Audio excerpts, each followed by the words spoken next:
নমস্কার বন্ধুরা, ভক্তিমূলক কথা চ্যানেলে জানাই আপনাদের সকলকে স্বাগত। বন্ধুরা, আশা করছি ঈশ্বরের আশীর্বাদে আপনারা প্রত্যেকেই ভালো আছেন এবং সুস্থই আছেন। সামনেই আসতে চলেছে ফলহারিণী অমাবস্যা। বন্ধুরা, এই দিন কিভাবে আপনারা আপনাদের বাড়ির সমস্ত বাস্তু দোষ দূর করবেন এবং কিভাবে গোপন শত্রুর হাত থেকে রক্ষা পাবেন তার উপরেই এই ভিডিওটি বানানো হয়েছে। এই দিন মা তার সকল ভক্তদের ওপর বিশেষভাবে কৃপা করে থাকেন। তার উপাসকের সকল কর্মের অশুভ ফল তিনি হরণ করে তাকে মোক্ষ ফল প্রদান করেন। এই বিশেষ উপায়টিও আপনারা করবেন অমাবস্যার দিন, তাহলে এটি আরও বেশি ফলপ্রদায়ী হবে। তাই আমার সকল বন্ধুদের কাছে একটাই অনুরোধ করব যে আজকের ভিডিওটি সম্পূর্ণ দেখার পর যদি ভালো লাগে তাহলে অবশ্যই কিন্তু একটি লাইক করবেন এবং কমেন্টসে লিখবেন জয় মা কালীর জয়। এবং বন্ধুরা, ভিডিওটি অবশ্যই শেয়ার করবেন আপনাদের নিকট আত্মীয় স্বজন এবং বন্ধুবান্ধবদের সাথে, যাতে সবাই এই ভিডিওটি থেকে উপকৃত হতে পারে এবং আপনাকে ধন্যবাদ জানাবে। পঞ্জিকা মতে 2025 সালের ফলহারিণী অমাবস্যা পালিত হচ্ছে বাংলার 11ই জ্যৈষ্ঠ, ইংরেজির 26শে মে 2025 সোমবার দিন। অমাবস্যা তিথি শুরু হবে বাংলার 11ই জ্যৈষ্ঠ 1432, ইংরেজির 26শে মে 2025 সোমবার সকাল 11:03 থেকে এবং অমাবস্যা তিথি শেষ হবে পরের দিন 27শে মে 2025 মঙ্গলবার সকাল 8:13 মধ্যে। 2025 সালের ফলহারিণী অমাবস্যার নিশি পালন হবে 26শে মে সোমবার দিন। হিন্দু শাস্ত্রে রয়েছে 133 কোটি শক্তি কথা। সকল শক্তির জন্য আলাদা আলাদা পুজোর দিন রয়েছে। সকল দেবতাদের পুজোর জন্য আলাদা আলাদা দিন যেমন আছে, তেমন আলাদা তিথিও নির্দিষ্ট করা আছে। সেই অনুসারে পালিত হয় ফলহারিণী অমাবস্যা। এই অমাবস্যার দিনটি কিন্তু অত্যন্তই গুরুত্বপূর্ণ। এই দিন রাত্রিবেলায় রাজবেশ সহকারে মা কালীর আরাধনা করা হয়। এই দিন অনেকে তন্ত্র সাধনা ও যজ্ঞ করে থাকেন। প্রতি বছর জ্যৈষ্ঠ মাসের এই অমাবস্যা তিথিতে পালিত হয় এই বিশেষ পুজো। এই দিন জীবনের সকল জটিলতা থেকে যেমন মুক্তি পাওয়া যায়, মায়ের পুজো করলে ঠিক তেমনভাবেই পালন করবেন এই বিশেষ টোটকাটি। আর এই টোটকাটি আপনারা করবেন ফলহারিণী অমাবস্যার দিন রাত্রিবেলায়। বন্ধুরা, অনেক সময় এমন হয় যে কারণে বা অকারণে পরিবারের সদস্যদের মধ্যে ঝগড়া ঝামেলা বা খিটিমিটি অশান্তি লেগেই থাকে। স্বামী স্ত্রীর মধ্যে সম্পর্কের মতবিরোধ তৈরি হওয়ার সাথে সাথে বাচ্চারাও হয়ে উঠেছে অমনোযোগী। আপনি প্রচুর পরিশ্রম করছেন কিন্তু কোথাও গিয়ে যেন আপনার উন্নতি আটকে যাচ্ছে। বাড়িতে অশান্তি, কলহ ও বিবাদের জন্য আপনি মানসিকভাবে ক্ষতিগ্রস্ত হয়ে পড়েছেন। বাড়িতে যদি নেগেটিভ শক্তির পরিমাণ অত্যধিক মাত্রায় বেড়ে যায় তাহলে কিন্তু সেই বাড়ি থেকে কোনো ভালো কিছু হতে পারে না। অর্থাৎ আপনি পরিশ্রম তো করবেন কিন্তু ভালো ফল পাবেন না। বাড়িতে রোগ জ্বালা যন্ত্রণা লেগেই থাকবে। তাই বন্ধুরা, ফলহারিণী অমাবস্যার এই তিথিটিতে আপনারা যদি সঠিকভাবে এই উপায় বা টোটকাটি করতে পারেন তাহলে আশা করছি 1 বছরের মতো আপনার বাড়িতে কোনো রকম নেগেটিভ এনার্জির আনাগোনা হবে না। অর্থাৎ সমস্ত রকম নেতিবাচক শক্তিকে আপনি ঘর থেকে দূর করতে পারবেন এই ফলহারিণী অমাবস্যা তিথিতে। এই অমাবস্যা তিথিতে মা কালী অর্থাৎ মা তারাকে বিভিন্ন রকম মৌসুমি ফল ভোগ নিবেদন করতে হয়। বলা হয় এই দিন মা কালী অথবা মা তারাকে মৌসুমি ফল নিবেদন করলে সকল মনস্কামনা পূরণ হয়ে থাকে। আর এই কারণেই এই ফলহারিণী অমাবস্যার গুরুত্ব রয়েছে। তাই এই দিন মায়ের ভক্তরা মনস্কামনা পূরণের আশায় ফল দিয়ে মা তারার পুজো করে থাকেন। এই উপায়টি করবার জন্য এই অমাবস্যার রাতটি অত্যন্ত ভালো। তবে হ্যাঁ বন্ধুরা, অন্য কারোর ক্ষতি করা কিন্তু আমাদের কাম্য নয়। আমরা শুধু আমাদের ঘরের বাস্তুদোষটিকেই দূর করতে চাই। তার জন্য লাগবে আমাদের একটি ফল। তবে বন্ধুরা, এই কাজটি আপনাদের গোপনীয়তার সঙ্গে করতে হবে। এই উপায়টি করতে আপনাদের লাগবে একটি কাঁচা পাতিলেবু। পাতিলেবুটি যেন সবুজ হয় এবং কোনো দাগ বা কাটা বা যেন কোনো খুঁত না থাকে। এটি আপনারা নিয়ে আসবেন সকালবেলায় বাজার থেকে। ঘরে যদি গাছ থাকে তাহলে নিজের গাছ থেকে এটি তুলবেন না, অর্থাৎ বাইরে বাজার থেকে কিনে আনবেন এবং তারপর এই লেবুটি ভালো করে ধুয়ে শুদ্ধ করে ঠাকুর ঘরে নিয়ে যাবেন।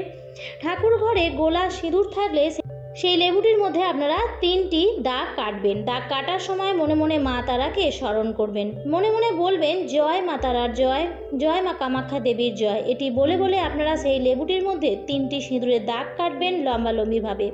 তারপর সেই লেবুটি আপনারা মা তারার চরণের সামনে রেখে দেবেন।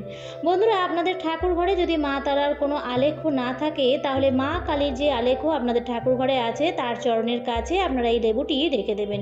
অথবা যদি সেটিও না থাকে বন্ধুরা, তাহলে আপনাদের ঠাকুর ঘরে মাতৃশক্তির যে বিগ্রহ বা যার আলেখ্য আছে তারই চরণের কাছে সেই লেবুটি আপনারা রেখে দেবেন। ফলহারিণী অমাবস্যার দিন মা কালীর পুজো অবশ্যই করবেন এবং এই লেবুটি মায়ের চরণে রাখার সময় মনে মনে প্রার্থনা করবেন যে আপনার যারা গুপ্ত শত্রু আছে তাদের যেন বিনাশ হয়, তাদের যেন কোনো ইচ্ছাই পূর্ণ না হয়। মা তারার পূজা অর্চনার সাথে সাথে মনোবাসনাটি অবশ্যই মায়ের কাছে জানাবেন।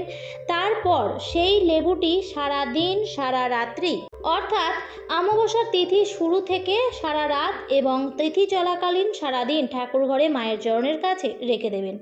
পরের দিন সূর্যোদয়ের আগে উঠবেন এবং সেই লেবুটিকে সেখান থেকে নিয়ে যে কোনো 4 মাথার মোড়ে গিয়ে এই লেবুটি ফেলে দিয়ে আসবেন। ফেলে দিয়ে আসার পথে কোনো রকম পেছু ফিরে তাকাবেন না। লেবুটি ফেলে দিয়ে আপনারা সোজা ঘরে চলে আসবেন। যাওয়া আসার পথে কোনো ব্যক্তির সাথে কথা বলবেন না এবং এই কাজটি করবেন গোপনে। সেই জন্যই আমি বললাম এই কাজটি আপনারা করবেন ভোরবেলায় এই জন্যেই, কারণ যাতে কোনো মানুষের দৃষ্টি আপনার ওপর না পড়ে, কারণ এই টোটকাটি আমাদের অগোচরে করতে হবে। যদি বন্ধুরা আপনাদের কোনো গোপন শত্রু থেকেও থাকে এবং সে যদি সর্বদা আপনার জন্য খারাপ চাইছে, তাহলে সেই শত্রুর কিন্তু বিনাশ হবে, অর্থাৎ তার যা ইচ্ছা সেটি নাশ হবে এবং তার কোনো রকম ইচ্ছা আপনার জীবনের উন্নতিতে আর বাধা হয়ে দাঁড়াবে না, আর তার কোনো রকম টোটকা বা উপায় আপনার উপর আর কাজ করবে না, কারণ স্বয়ং মা শক্তির আশীর্বাদ আপনার উপর থাকছে এবং আপনার উপর থেকে সমস্ত গুপ্ত শত্রু যা দোষ ছিল সেটি কিন্তু কেটে যাবে।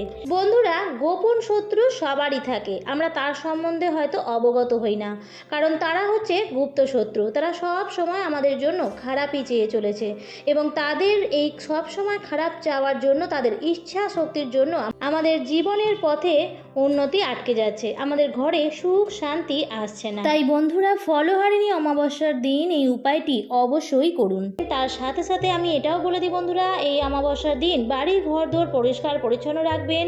মা কিন্তু রুষ্ট হন নোংরা ঘর বাড়ি থাকলে, তাই ঘর দুয়ার একদম পরিষ্কার পরিচ্ছন্ন রাখুন এবং ঘরের যে মুখ্য দরজা বা সদর দরজা, সেটি ঘরের হোক অথবা ফ্ল্যাটের হোক, যেখানে আপনারা থাকেন তার যে মুখ্য দরজা, সেই দরজার দুপাশে এই অমাবস্যার দিন সন্ধে বেলায় কিন্তু তিলের তেলের প্রদীপ জ্বালাতে ভুলবেন না। অবশ্যই তিলের তেলের প্রদীপ জ্বালাবেন। সেই দিন ঘর দুয়ার একদম পরিষ্কার পরিচ্ছন্ন রাখবেন, নিরামিষ আহার গ্রহণ করবেন। উপবাস রাখতে পারলে ভালো, তবে যদি উপবাস নাও রাখতে পারেন তাহলে অন্ততপক্ষে নিরামিষ আহার গ্রহণ করবেন। আর যদি সম্ভব হয় অবশ্যই এই দিন মাকে জবা ফুলের মালা, ফল, মিষ্টি দিয়ে পুজো দেবেন। আর যদি মন্দির কাছাকাছি না থাকে বা যাওয়া সম্ভব যদি না হয়, তাহলে বাড়িতেই মায়ের পুজো দেবেন। মায়ের পুজো কিন্তু অবশ্যই দেবেন এই ফলহারিণী অমাবস্যার দিন এবং তারপর এই উপায়টি করবেন। এবার আমি বলে দেবো, আর্থিক দিক দিয়ে যদি আপনারা উন্নতি করতে চান, তাহলে এই দিন বাড়ির উত্তর পূর্ব কোণে একটি মাটির প্রদীপ জ্বালাবেন, তবে তেল দিয়ে নয়, ঘি দিয়ে প্রদীপটি জ্বালাতে হবে এবং প্রদীপের মধ্যে আপনারা দেবেন 3টি লবঙ্গ, 3টি এলাচ ও একটি মুদ্রা, অর্থাৎ একটি 1 টাকার কয়েন। এই প্রদীপটি কখনো নিজে থেকে নেভাবেন না। জ্যোতিষ মতে ফলহারিণী অমাবস্যায় এই কাজ করলে মা কালীর আশীর্বাদ লাভ করা যায়। আপনারা আপনাদের ঘরের বাস্তু দোষের প্রতিকার কিভাবে করবেন সেটিও আমি বলে দিচ্ছি। আপনারা বাজার থেকে একটি শুকনো নারকেল নিয়ে আসবেন। দেখবেন যদি শুকনো নারকেল পেয়ে যান তো খুবই ভালো, আর যদি না পান তাহলে সাধারণ যে নারকেল হয় সেটি নিয়ে আসবেন, অর্থাৎ জল ভর্তি নারকেল নিয়ে আসবেন। নিয়ে আসার পর নারকেলের যে চোখ জায়গাটি আছে সেটি সামান্য ফুটো করে সেখান থেকে নারকেলের ভিতরে সমস্ত জল বার করে একদম শুকনো করে নেবেন। সেই দিন সকালবেলায় সেই নারকেলের ফুটোটি দিয়ে চিনি দিয়ে নারকেলটি পরিপূর্ণ করে দেবেন। তারপর সেটি মায়ের চরণের কাছে রেখে দেবেন। আপনার ঠাকুর ঘরে মায়ের যে রূপের বিগ্রহ আছে বা যে আলেখ্য আছে তারই চরণের কাছে সেই নারকেলটি রেখে দেবেন। কিন্তু বন্ধুরা, সেই নারকেলটি অবশ্যই ফলহারিণী অমাবস্যার দিন কিন্তু সারা দিন রাখবেন। সন্ধেবেলায় সেই নারকেলটি আপনারা সেখান থেকে নিয়ে নেবেন। তারপর আপনার বাড়িতে যে কটি ঘর আছে সব কটি ঘরে ভালো করে একবার ঘুরিয়ে নেবেন। ঘুরানোর পর সন্ধেবেলায় অর্থাৎ এই কাজটি আপনাদের করতে হবে সূর্যাস্তের পর। এটি নিয়ে যাবেন কোনো নির্জন স্থানে, নিয়ে গিয়ে সেটি মাটির মধ্যে পুঁতে দেবেন। বন্ধুরা, এই উপায়টি আপনারা করবেন কিন্তু সবার দৃষ্টির আড়ালে, কেউ যেন আপনাকে দেখতে না পায়। তাহলে বন্ধুরা, এই উপায়টি যদি আপনারা সঠিকভাবে করতে পারেন, অবশ্যই আপনাদের বাড়ির যদি কোনো বাস্তুদোষ থেকে থাকে যার জন্য আপনার জীবনের উন্নতি আসতে বাধাপ্রাপ্ত হচ্ছে, এবং যদি আপনার বাড়ির নেগেটিভ এনার্জির জন্য সারা বছর ব্যাপী আপনার পরিবারের সদস্যরা রোগ জ্বালায় ভুগতে থাকছে এবং আপনার প্রচুর পরিমাণে অর্থ ব্যয় হচ্ছে, এই সমস্ত কিছু নেগেটিভ এনার্জি কিন্তু দূরীভূত হয়ে যাবে। এই উপায়টি আপনাদের সঠিকভাবে করতে হবে। আর নারকেলটি মাটিতে পোঁতার সময় যে ছিদ্রটি আপনি বানিয়েছেন সেটি যেন ওপরের দিকে থাকে, সেটিও খেয়াল রাখবেন।